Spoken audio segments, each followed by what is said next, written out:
Thank you, Mr. Chairman. Mr. Vogt, welcome.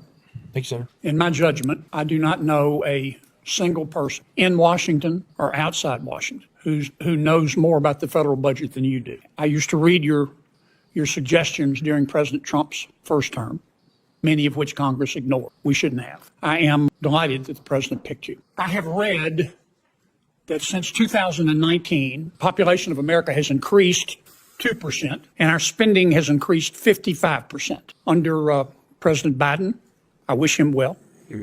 If we had discovered life on Mars, he would have sent it money. Is that sustainable?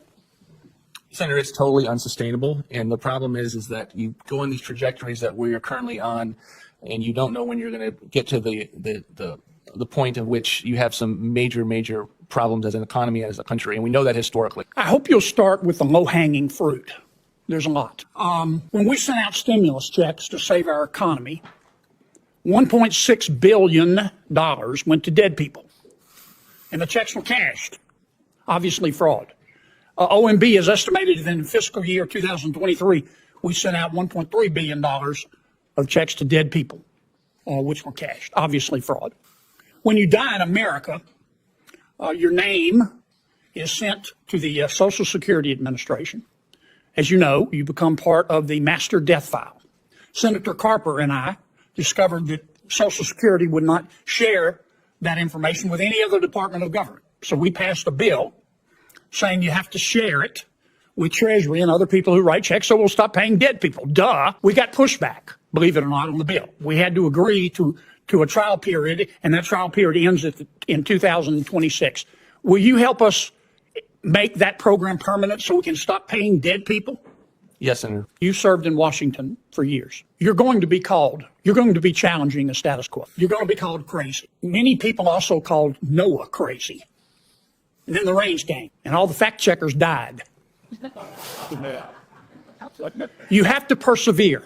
Now, I'm not asking you to get ahead of President Trump. But if you were king for a day, tell me how you would save money in the federal budget without impacting the American people. Thank you, Senator. I think it's the strategy that we had in the first term, which is to go really and take a very close look at the agencies that are spending and wasting money, and I believe weaponized at times against the American people. When they put a 77-year-old Navy veteran in jail, Joe Robertson, for 18 months for building 4 ponds on his ranch to be prepared for wildfires, that's the EPA. I think we have to look at that, and we have to look at the agencies that Congress has a vote on every single year through the appropriations process.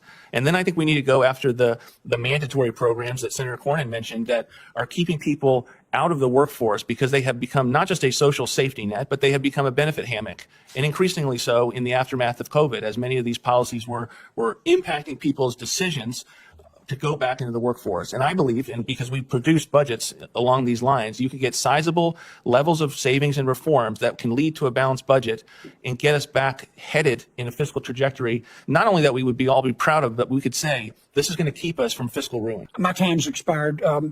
Ella Porter, do you have anything you'd like to add? Okay, now's your shot. Thank you, Mr. Vogt, for your time. Thank you. Congratulations. Good call there, young lady.